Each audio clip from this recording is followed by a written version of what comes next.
Olá, estamos começando pela TV Câmara de Araçatuba mais uma edição do programa Identidade Pública.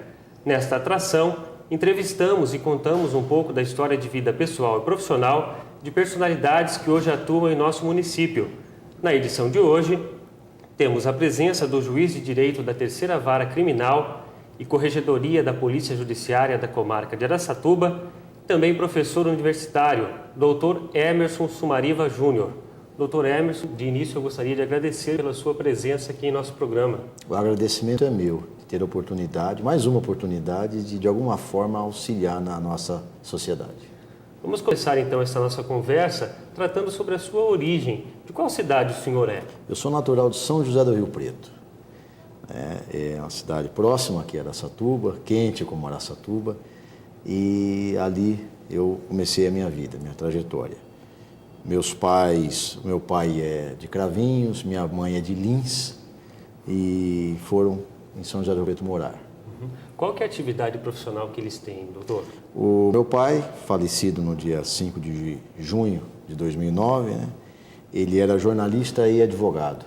A minha mãe é professora aposentada e os dois de São José do Rio Preto. Eu tenho minha irmã falecida, a Raquel, e um irmão caçula, o Paulo Henrique, de Godoy Sumariva, que é também professor universitário e delegado de polícia em São José do Rio Preto. Em relação à infância, doutor Emerson, quais que são as principais recordações que o senhor tem, que lhe vem à memória?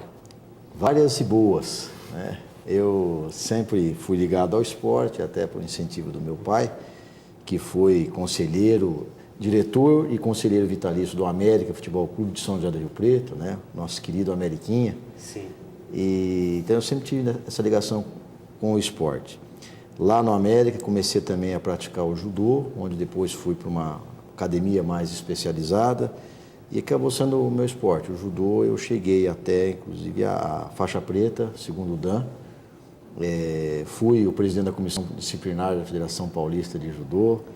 Disputei jogos regionais, jogos abertos por São José do Rio Preto, representando o judô. E também sempre fiz o futebol. Sempre gostei de futebol, sempre joguei futebol. Sou torcedor do América de Rio Preto, do coração, e do São Paulo, sou São Paulino. E aqui agora em Araçatuba a gente acompanha o Atlético Araçatuba, o Tigrão, que está aí na luta para se manter. Sim. Retomando um pouco a vida do seu pai, que era jornalista e também advogado, ele teve uma série de jornais, tanto em São José do Rio Preto quanto na região. Gostaria que o senhor falasse um pouco sobre isso. O meu pai sempre morreu fazendo jornalismo, que era a paixão dele, A paixão do meu pai se dividia entre minha mãe, os filhos e o jornal. Advogado também, por amor. Ele se dedicava mais ao jornalismo do que à advocacia. E ele fundou rádio e jornal na região ali de Fernandópolis, na década de 60. Depois, indo para Rio Preto, ele participou do hoje o Diário da Região e teve o jornal dele, Correio de Araraquarense, e também sempre auxiliava nas rádios, sempre foi um apaixonado pelo jornalismo. E eu acompanhei essa trajetória do meu pai desde criança, e desde criança eu trabalho, vamos dizer assim, relacionado à área de imprensa, jornal, rádio, e também a TV Rio Preto, Canal 8 na época, hoje a Sim. TV Record. Meu pai era comentarista esportivo, naquela época eu lembro, era dificuldade da televisão para filmar, não tinha os recursos que hoje nós temos, Mas era muito divertido. Eu era criança, era garota, acompanhei tudo aquilo ali, foi uma fase muito positiva, aprendi muito ali. Tem algum episódio que o senhor destacaria aí dessa vivência ali tão recente, tão precoce ali junto ao jornalismo? O senhor escrevia sobre esportes? Escrevia, ajudava. Meu pai colaborava, escrevia sobre matérias de esporte, acompanhava nos rádios os jogos, porque era difícil passar na televisão, a TV Tupi, às vezes passava um jogo, a TV Bandeirantes, às vezes passava algum jogo também. Mas era na rádio, a gente ouvia os jogos pela rádio e fazia algumas anotações, passava para o meu pai, e aí depois a gente foi aprendendo a manusear com a máquina de escrever e já ia preparando também algum material. Meu pai sempre incentivou, né? Então, desde criança, eu sempre fui me adaptando a captar as ideias, a escrever, né? A ler. Foram hábitos saudáveis que eu adquiri graças ao meu pai. Bom, depois vem sua fase escolar. Gostaria que o senhor retomasse aí as principais escolas nas quais estudou lá em São José do Rio Preto, desde o primário. Eu sou uma pessoa assim, eu tenho tradições e sigo tradições. Eu sou fiel a essas tradições e sou fiel, como eu falo, a amigos. E eu estudei, comecei o maternal no Colégio Santo André, em São José do Rio Preto.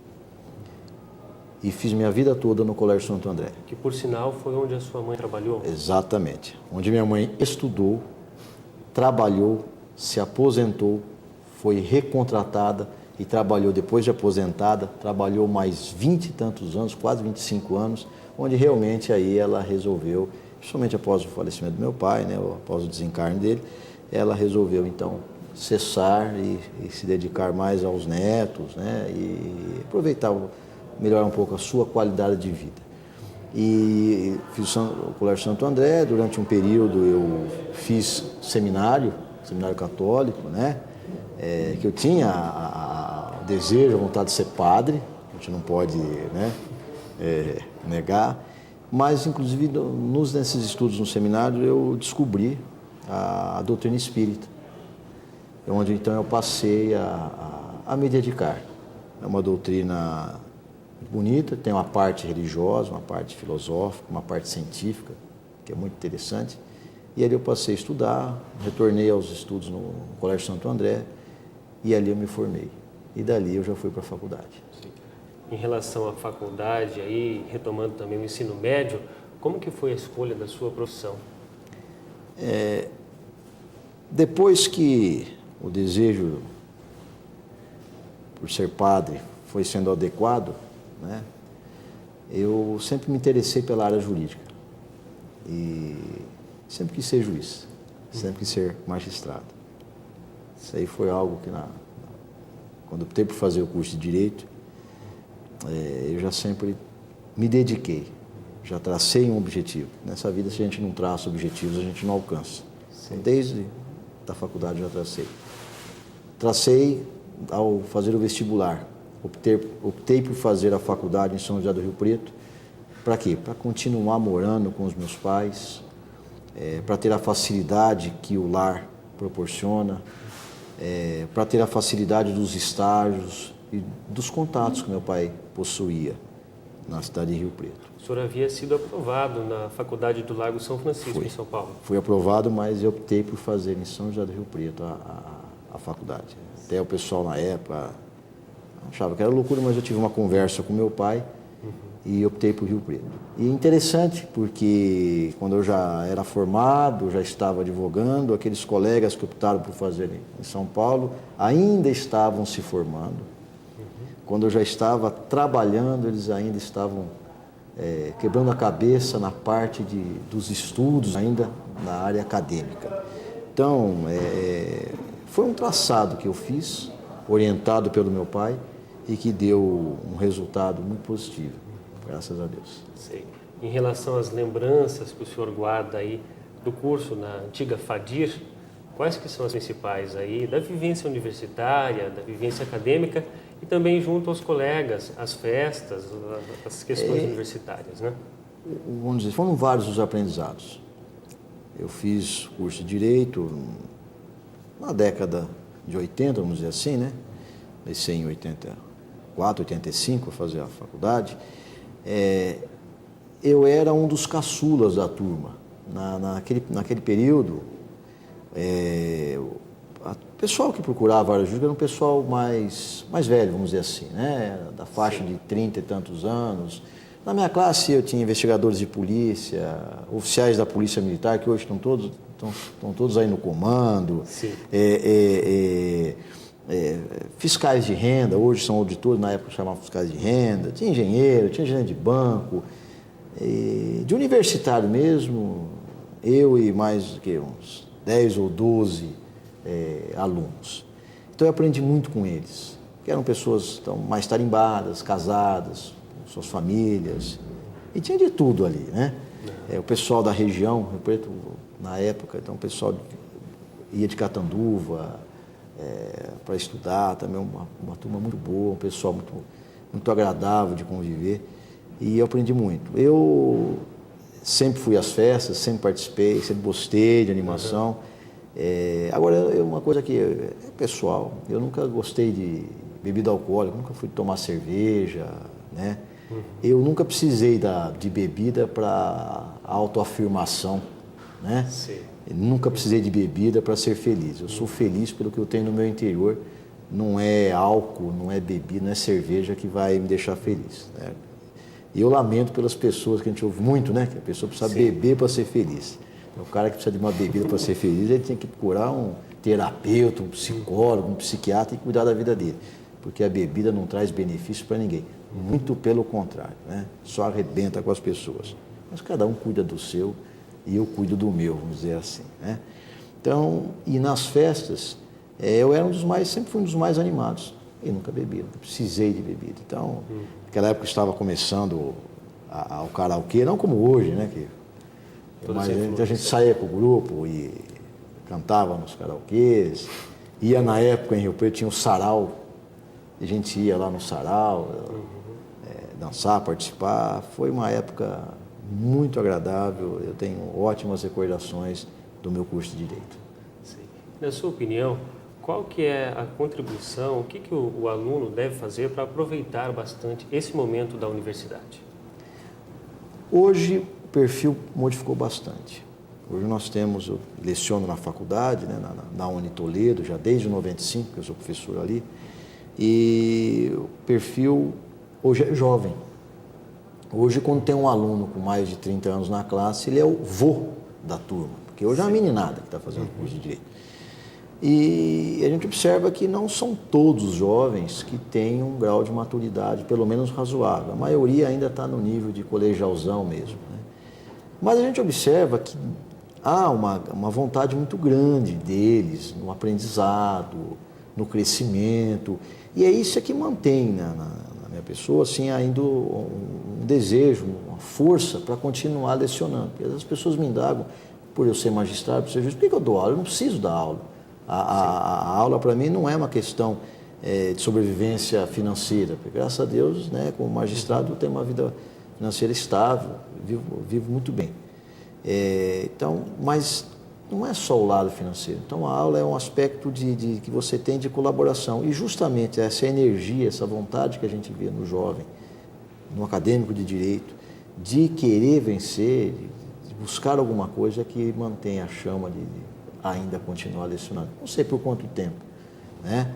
Eu tinha feito um projeto para lecionar 10, eu estou a 15, e não sei se eu vou continuar mais 1, 2, 3, ou se vou aposentar lecionando. É algo que eu não paro para pensar. Eu gosto muito de vivenciar o momento, deixar as coisas andarem. Ok, doutor Emerson, nós continuaremos com essa nossa conversa daqui a pouco, porque o programa Identidade Pública faz um rápido intervalo. Voltamos já.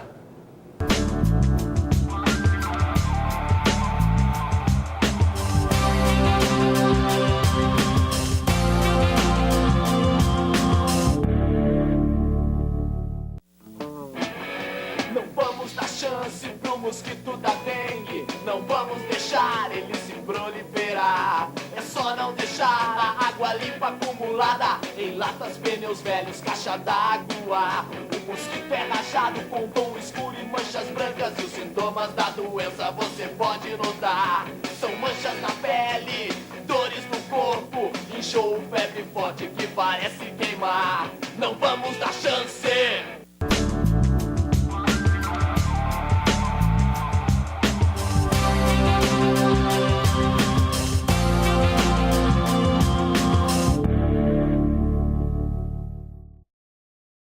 Estamos de volta com o programa Identidade Pública, que hoje recebe o juiz de Direito e professor universitário, Dr. Emerson Sumariva Júnior.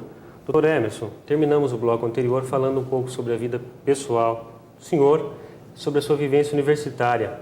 Assim que concluiu a universidade, para onde o senhor foi? Eu comecei a advogar. Eu me formei em 89 e dali um mês eu estava advogando. Eu já peguei a OAB provisória e comecei a advogar. Em seguida eu já comecei a fazer os concursos, né? Fiz alguns concursos da Prefeitura de Rio Preto, delegado de polícia, e da magistratura, que era o meu objetivo. Eu ingressei na magistratura em 1991, certo? E aí já comecei a carreira e escolhi para começar a carreira como juiz substituto na 36ª Circunscrição Judiciária de Araçatuba, aqui na região de Araçatuba. E aqui cheguei, em 91 em Araçatuba. E aí a gente observa que na época o senhor era um tanto novo para ter essa função. Como que foi encarar aí esse desafio, essa realidade? Embora novo de idade, eu já tinha uma experiência de vida muito grande, porque a imprensa dá desde os 9, 10 anos de idade, eu sempre trabalhei com vários setores. Depois vem os estudos, né? A própria faculdade, como eu disse, como eu era um dos mais novos na faculdade, contato com pessoas que tinham uma formação, já eram formados, então o aprendizado foi muito grande. E advoguei, então, vamos dizer assim, então na magistratura, embora novo, mas ainda sou novo, né? Sim. Vamos dizer assim, calma lá. De né? fato. Exatamente. Mas mais novo, né, quando eu ingressei na magistratura, eu já tinha essa vivência. Comecei a trabalhar e eu, graças a Deus, nunca tive grandes dificuldades. Eu sempre tive muita vontade de ajudar as pessoas. Sempre interpretei a magistratura como um serviço público essencial à comunidade e sempre me dediquei ao máximo em julgar os processos e, ao julgar, sempre procurar resolver os litígios que tanto atormentam a nossa sociedade. Aí eu comecei a carreira como juiz substituto aqui em Araçatuba, na região. Na época fui recebido pelo Dr. Antônio Benedito, que hoje é desembargador na primeira criminal, o Dr. Manfré, que hoje é desembargador, ele estava na segunda criminal, o Dr. Bento Batistella, que hoje está aposentado, na terceira criminal, primeira civil, Dr. Camilo, que hoje também é desembargador, está em São Paulo, Dr. Clóvis Poleto, que hoje está aposentado, Dr. Garcia, que também é desembargador atualmente, e também o Dr. Vicente Benito Batagelo, que esse continua aqui. Foi o único, nomes, o herói, né? O herói da resistência, esse continuou aqui, não optou pela carreira. Se tivesse já ido para São Paulo, certamente já seria também desembargador. Então, vejam, todos os demais já são, com exceção dos que aposentaram, já são desembargadores.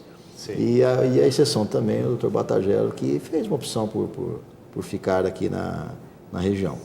E eu era substituto, e eles me ajudaram muito, me auxiliaram, dali passei a trabalhar. Também promotores, a maioria aposentado, o Dr. Garnos, o Dr. Rosa, o Dr. Luiz Boiati, hoje está em São Paulo, né?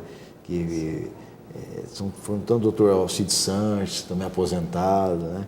E estavam todos ali trabalhando. O Dr. Nava, né? Que chegou vereador, que trabalhou comigo em Birigui, aqui aposentou trabalhando comigo. Mas eu brinco que não fui eu a causa da aposentadoria dele, aposentou porque ele quis, que é uma pessoa que eu gosto muito, um excelente promotor, profissional. Então, ali eu também tive, vamos dizer assim, um amparo dos magistrados muito grande, também dos promotores e principalmente também dos advogados, sabe? Os advogados, talvez por eu ser filho de advogado, por ter advogado, eu tive um apoio muito grande da ordem dos advogados, todos os advogados de Araçatuba, todos, certo? Então, de começar pela doutora Zezé Bedran, que é a decana, como os demais advogados, sempre me deram assim, todo o amparo e sempre colaboraram na prestação jurisdicional.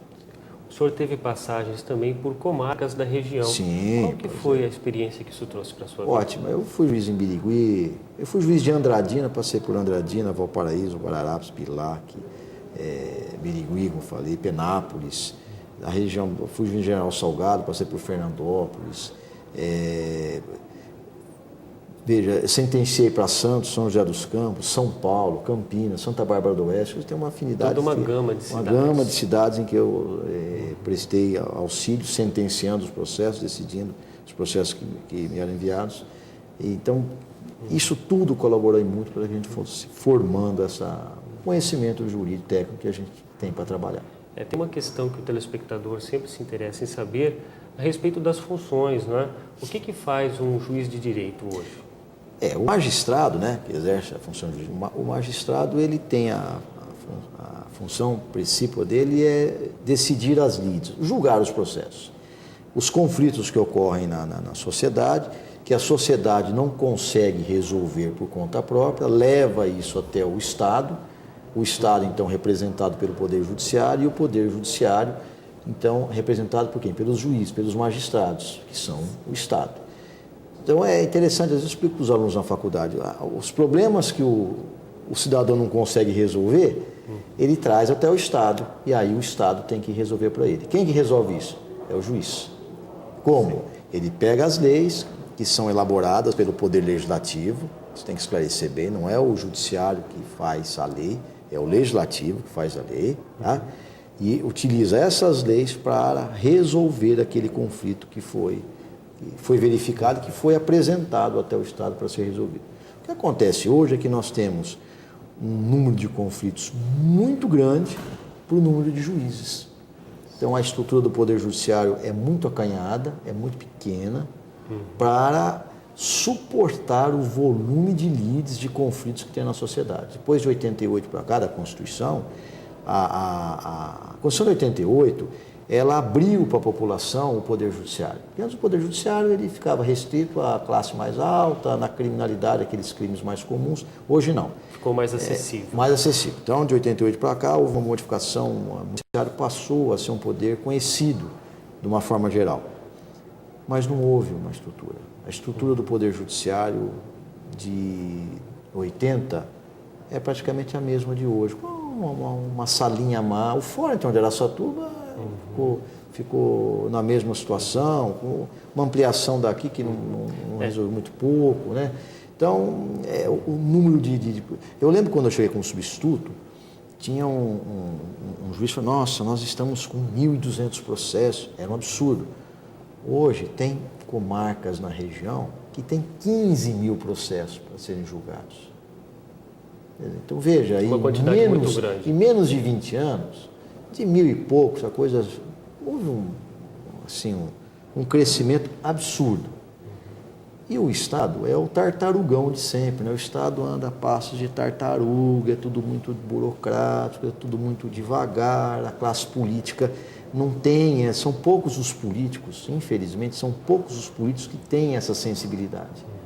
Certo? A grande parte dos políticos ainda fica atrás de negócio de barganha para ver, não entende que isso é uma coisa emergencial e que não foi feito dessa forma, por isso que chegou nesse ponto. Certo?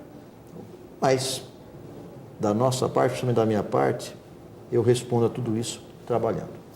O senhor tocou na questão do Fórum de Araçatuba e uma outra questão minha vai mais ou menos nesse sentido. Qual que é a situação hoje da estrutura física do prédio? É pequena, né? É pequena.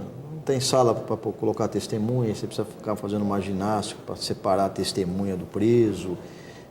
As salas são pequenas, as salas de audiência, então... as acomodações são acanhadas, a população aquilo lá é da população, certo? A gente trabalha pela população, embora poucos entendam isso, nós trabalhamos pelo cidadão. E é constrangedor quando o cidadão chega no fórum e você não tem uma devida acomodação para que ele seja bem atendido.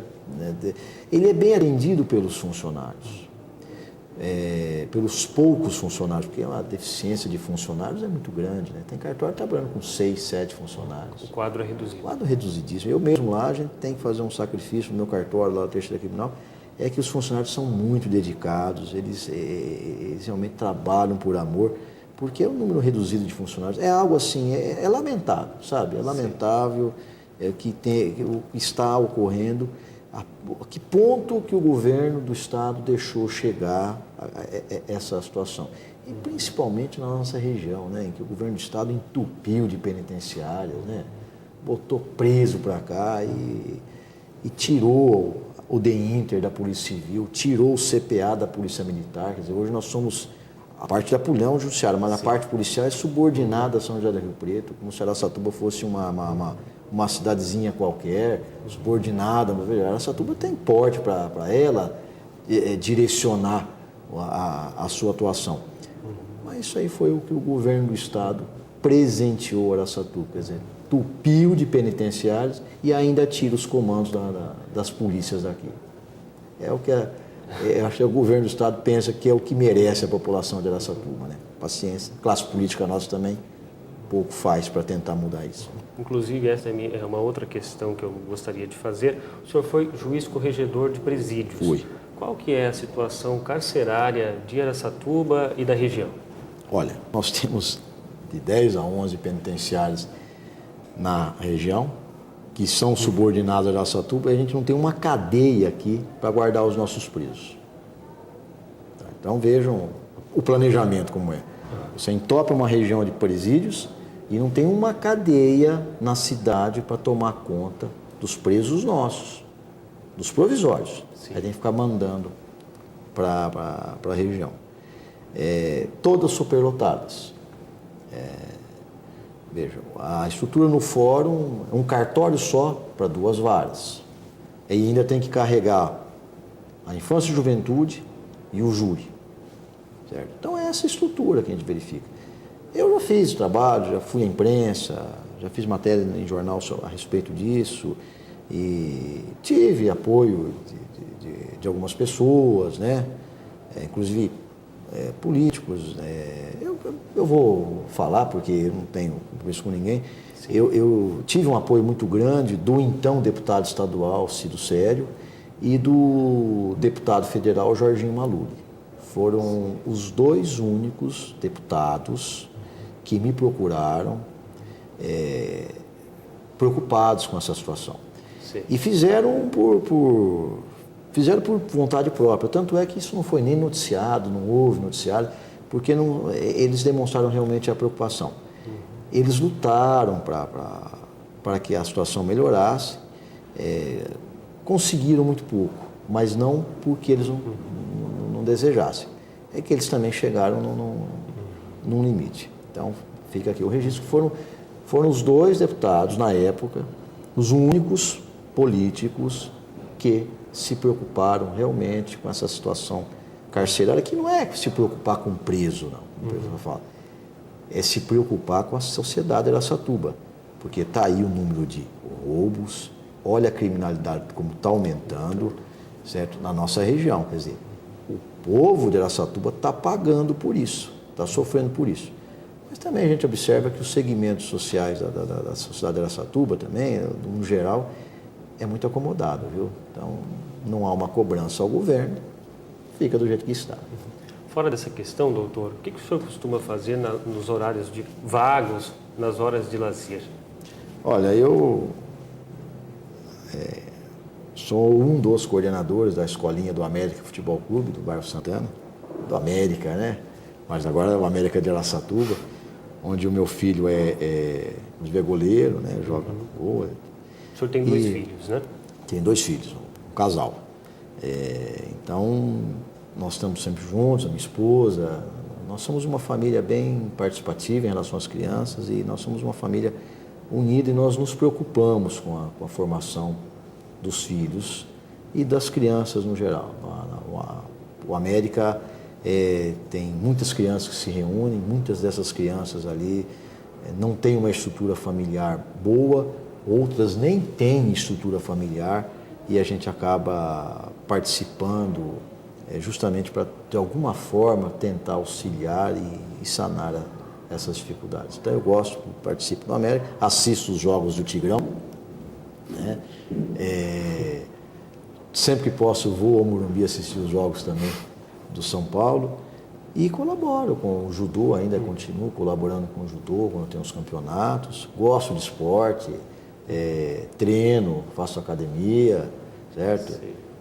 Embora a gente tenha as lesões, sempre que dá a gente joga uma bola, não é sempre que umas lesões, né, que do passado, que hoje incomodam um pouco, mas a gente sempre está participando. Eu gosto muito de esporte, adoro nadar, piscina, algo que sempre praticamente diariamente, pelo menos um mergulho, eu gosto de dar. O Araçatuba Clube é um clube maravilhoso, excelente. Sempre que dá certo eu vou lá.